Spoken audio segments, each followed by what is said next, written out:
यह रही एक प्रेरणादायक राजा की कहानी जो नैतिक शिक्षा देती है। एक राजा और 4 रानियों की कहानी। नैतिक शिक्षा। जीवन का असली साथी कौन है? बहुत समय पहले की बात है।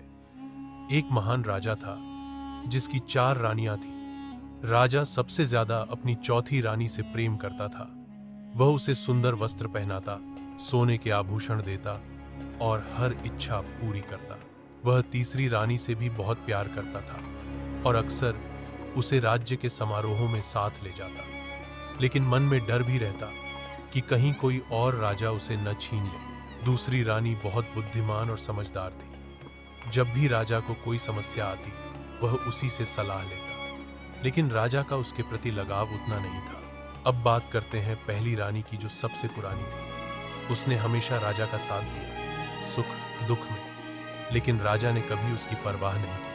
एक दिन राजा गंभीर रूप से बीमार पड़ गया। उसे महसूस हुआ कि अब जीवन का अंत निकट है। वह बहुत घबरा गया। उसने सोचा, मरने के बाद कौन मेरे साथ जाएगा? वह चौथी रानी के पास गया और बोला, प्रिय, मैं तुमसे सबसे ज्यादा प्रेम करता हूं, क्या तुम मेरे साथ चलोगी? चौथी रानी बोली, राजा जी, ऐसा कैसे हो सकता है? मौत के साथ कौन जाता है? और वह चली गई। राजा दुखी होकर तीसरी रानी के पास गया और वही सवाल दोहराया। तीसरी रानी बोली, राजा जी, जब आप मरेंगे मैं किसी और से विवाह कर लूंगी। राजा को झटका लगा।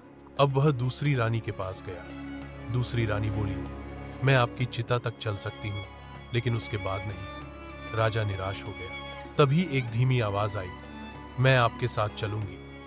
राजा ने देखा, यह पहली रानी थी, कमजोर, उपेक्षित, लेकिन वफादार। राजा की आंखों में आंसू आ गए। उसने कहा, काश मैंने तुम्हारा ख्याल पहले रखा होता। शिक्षा। यह कहानी हमें सिखाती है कि चौथी रानी हमारा शरीर, जिसे हम सजाते हैं, पर यह मृत्यु के बाद साथ नहीं जाता। तीसरी रानी इकल्स, धन दौलत, जो दूसरों के पास चला जाता है।